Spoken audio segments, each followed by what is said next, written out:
Since our last update and earlier on in the season, this area has been completely signed off and finished. You can now see I'm not stood in an open trench with various volunteers excavating around me. I'm stood on top of some lovely fresh backfilled soil.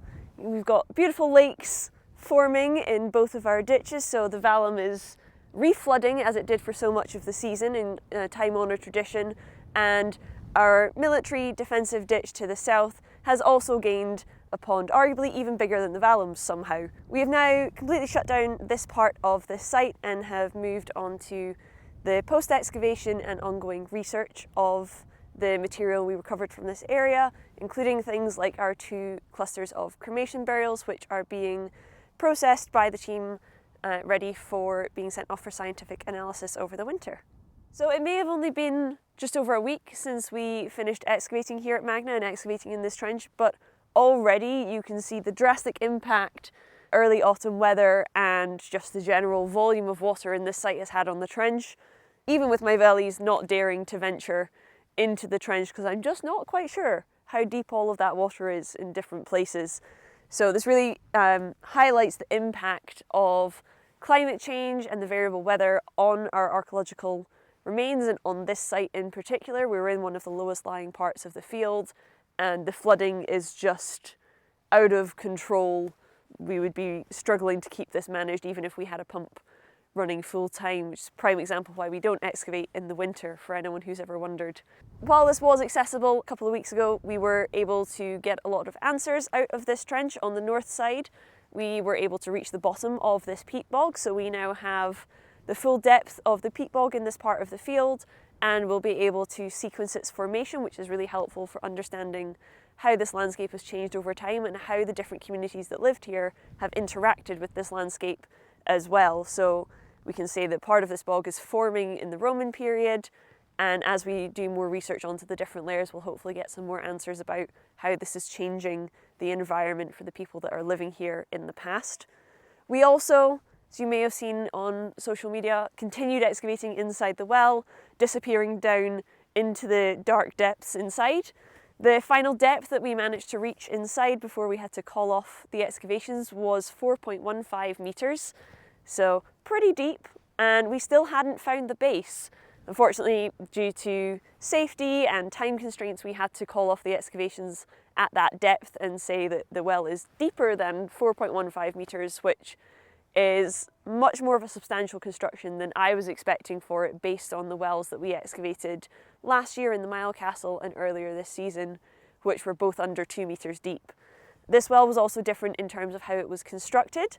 I have here one of the timbers that was used to construct the frame around the well that they built to brace their excavations as they went down before they started to construct the stone well itself. And we can see here this piece has been really nicely worked. It's been stripped of its bark. It's got various cuts and tool marks along the sides with nice interlocking joints on each end. And at this end, we have really nicely preserved a nail sticking through the timber. So originally it would have been nailed into the crossbar that linked up here. This one was in place vertically in one of the corners, and then we have much longer timbers that went horizontally along the 4 sides of the construction cut. So we have now come inside to the Archaeology Centre here at Magna to take a closer look at some of the finds we recovered while excavating the well. These have all come out of the construction cut, so it's material that was deposited during the original building of the well. In this box in front of me, I have a selection of material that's now been washed and cleaned, and this is what is primarily going to help us with dating the construction of the well. Almost exclusively, this material is post-medieval in date, so from sort of 1700s onwards, and it tells us that the well most likely was built during the occupation of Carvorn Farm as opposed to dating to an earlier period such as the Romans. So we have a whole variety of post-medieval pottery, sherds like this, which are glazed only on the one side, but also far more colourful sherds like this piece with its bright pink glaze on the porcelain, telling us that this is much more recent material than some of the Roman pottery we've looked at before. We can also tell that the people building this well we're definitely part of the local community and shopping locally because we have found a few pieces of white clay pipe stem stamped with their maker's marks. So this piece that I'm holding here has along the side the brand of F.J. Flynn, which when researched proved to be a pipe maker from Gateshead. And we also have a second fragment just here which says Tennant on one side, and on the other has the start of the word Newcastle. So the people who were building this well were most likely farm labourers and living and working in the local community and smoking locally made tobacco pipes. We have now come up to our most recent trench that we excavated this season. We are northeast from the well where we were previously and from our weather monitoring station Wally. And you may be wondering why we put this trench out here and what we discovered in it. It's not as immediately obvious compared to a lot of the Roman archaeology that we've been dealing with elsewhere on the site. But this trench was located to target an anomaly that showed up on both the LiDAR survey and the geophysical survey of the site, showing potential ditches or walls in this area of the field. And a ditch is exactly what we found. Here in front of me, beautifully highlighted by all of our flooding, is a flat bottom ditch that most likely dates to the Iron Age. This is really interesting because this is the only part of the site where we have had undisturbed Iron Age archaeology.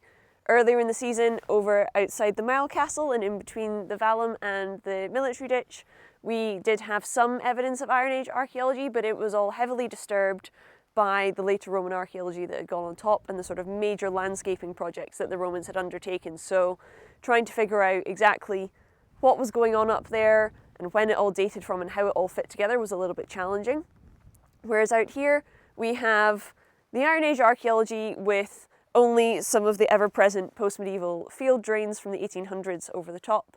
So we've got this one running just down the side of me. These were put in by farmers in the 1800s to try and make this land more arable and less flooded, with mixed rates of success. I think you can tell by the amount of water we still get on the site. That brings the 2024 season of excavations at Magna to a close. But where next? Where are we going next year? The answer is just behind me here in the field.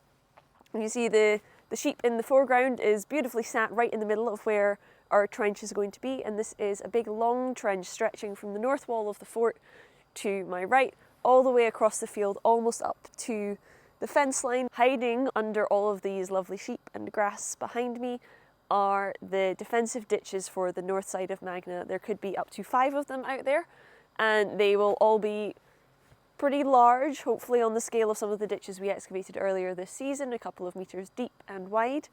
And we will be digging across these to learn more about the occupation of Magna. Hopefully they'll have all of the rubbish from the fort inside them waiting for us, but also about the phasing of the different forts at Magna.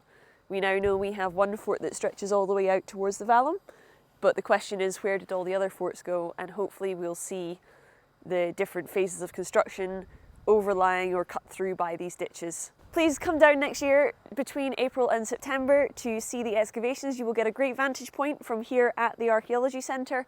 You'll be able to come up and just look over the wall to see what we're doing, or come out to the fences in the field and have a chat with us and learn about all of the exciting discoveries that we are making.